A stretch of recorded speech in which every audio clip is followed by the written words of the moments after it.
കേരളത്തിലെ നിയമസഭാ തെരഞ്ഞെടുപ്പ് അടുത്തു വരുമ്പോൾ പൊടുന്നനെ കെ സുധാകരനെ KPCC പ്രസിഡന്റ് സ്ഥാനത്ത് നിന്നും മാറ്റിയതിൽ കേരളത്തിലെ കോൺഗ്രസ് പാർട്ടി പ്രവർത്തകരിൽ വലിയൊരു വിഭാഗം അമർഷത്തിലാണെന്നുള്ളതാണ് വ്യക്തം. വരുന്ന തെരഞ്ഞെടുപ്പിൽ UDF അധികാരത്തിലെത്തിയാൽ മുഖ്യമന്ത്രി പദം ആഗ്രഹിക്കുന്ന അനേകം പേർ കോൺഗ്രസ് നേതാക്കൾക്കിടയിലുണ്ട്.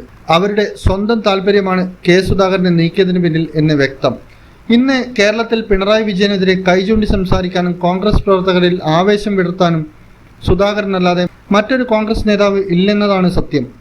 അത്രയും ധീരനായ കെ സുധാകരനെ മാറ്റിയതിനുള്ള കാരണമായി കോൺഗ്രസ് നേതാക്കൾ പറയുന്നത് അദ്ദേഹത്തിന് അനാരോഗ്യമെന്നാണ്. അങ്ങനെയെങ്കിൽ 85 വയസ്സിലധികമുള്ളയാളും ആരുടെയെങ്കിലും പരസഹായത്തോടെ എണീറ്റ് നടക്കുന്ന കോൺഗ്രസിന്റെ ദേശീയ പ്രസിഡന്റ് മല്ലികാർജുൻ ഖാർഗെയല്ലേ ആദ്യം നീക്കേണ്ടതെന്ന് ആരും ചോദിച്ചാൽ അവരെ എങ്ങനെ കുറ്റം പറയാനാകും? ധീരനായ കെ സുധാകരനെ KPCC പ്രസിഡന്റ് സ്ഥാനത്ത് നിന്ന് മാറ്റുമ്പോൾ ആ കാര്യവും കൂടി കോൺഗ്രസ് ഹൈക്കമാൻഡ് ഒന്ന് ചിന്തിക്കേണ്ടിയിരുന്നു. പിന്നെ കോൺഗ്രസ് വോട്ടുകൾ BJPയിൽ നിന്ന് പോകാതെ കോൺഗ്രസിൽ എത്തിക്കാനാണ് തിടുക്കത്തിൽ സുധാകരനെ മാറ്റി സണ്ണി ജോസഫ് എന്ന ക്രിസ്ത്യൻ നാമധാരിയെ KPCC പ്രസിഡന്റ് സ്ഥാനത്ത് കൊണ്ടുവന്നതെന്ന് വ്യാഖ്യാനവുമുണ്ട്. ഈ സണ്ണി ജോസഫ് പ്രസിഡന്റ് ആയതുകൊണ്ട് ക്രിസ്ത്യൻ വോട്ടുകൾ മുഴുവൻ കോൺഗ്രസ് പാളയത്തിൽ എത്തിക്കാൻ പറ്റുമെന്ന് എങ്ങനെ പറയാൻ പറ്റും? മറുവശത്ത് BJPയിൽ കത്തോലിക്ക അച്ഛന്മാരുടെയും ബിഷപ്പുമാരുടെയും ഒക്കെ ആശീർവാദത്തോടെ നിൽക്കുന്ന PC ജോർജും മകൻ ഷോൺ ജോർജും കേന്ദ്രമന്ത്രി ജോർജ് കുര്യനും മുൻ മന്ത്രി അൽഫോൺസ് കണ്ണന്താനവും ഒക്കെയുണ്ട്. ഇവരെയൊക്കെ കടത്തിവെട്ടി എങ്ങനെ സണ്ണി ജോസഫ് ക്രിസ്ത്യൻ വോട്ടുകൾ കോൺഗ്രസ് പാളയത്തിൽ എത്തിക്കാൻ പറ്റുമെന്ന് ചിന്തിക്കേണ്ടിയിരിക്കുന്നു.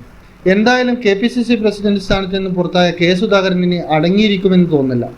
പ്രവർത്തകരിൽ കൂടുതൽ ആവേശം കൊള്ളിക്കുന്ന നിലപാടായിരിക്കും അദ്ദേഹം തുടരുക.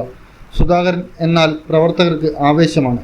അത് കെടാതെ നിലനിർത്താനാവും ഇനി സുധാകരന്റെ ശ്രമം. അതിനായി 2026 നിയമസഭാ തെരഞ്ഞെടുപ്പിൽ മുഖ്യമന്ത്രി പിണറായി വിജയൻ മത്സരിക്കുന്ന ധർമ്മടത്ത് അദ്ദേഹത്തിനെതിരെ കെ സുധാകരൻ മത്സരിച്ചെന്ന് വരാം. ഇവിടെ സുധാകരൻ മത്സരിക്കാൻ ഇറങ്ങിയാൽ പിണറായിക്ക് ശക്തമായ വെല്ലുവിളി ഉയർത്താൻ അത് UDF സംവിധാനത്തിൽ മൊത്തം ഒരു ആവേശമുണർത്തും.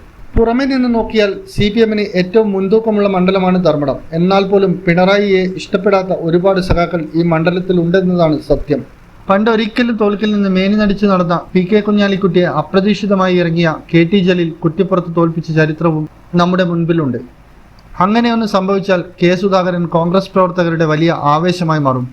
UDF ഭൂരിപക്ഷം നേടി അധികാരത്തിലെത്തിയാൽ കെ സുധാകരനെ മുഖ്യമന്ത്രിയാക്കണമെന്ന മുറവിളി പൊതുജനത്തിന്റെ ഭാഗത്തുനിന്ന് ഉയരുകയും ചെയ്യും. തന്നെ തഴഞ്ഞ കോൺഗ്രസ് നേതാക്കൾക്കിത് സുധാകരൻ കൊടുക്കുന്ന അടികൂടിയാകും. തുടർഭരണം നേടി ചരിത്രത്തിൽ ഇടം പിടിച്ച പിണറായി വിജയനെ കെട്ടുകെട്ടിച്ച ആളായി കെ സുധാകരൻ ജനം വാഴ്ത്തുകയും ചെയ്യും. അങ്ങനെ ഒരു സാഹചര്യം ഉണ്ടായാൽ രമേശ് ചെന്നിത്തലയോ VD സതീശനോ വേണുഗോപാലോ ഒന്നും ആയിരിക്കില്ല മുഖ്യമന്ത്രിയാവുക. ധീരനായ കെ സുധാകരൻ തന്നെയായിരിക്കും. പൊളിറ്റിക്കൽ ഡെസ്ക്, ഇന്നറിയാൻ ന്യൂസ് കേരള.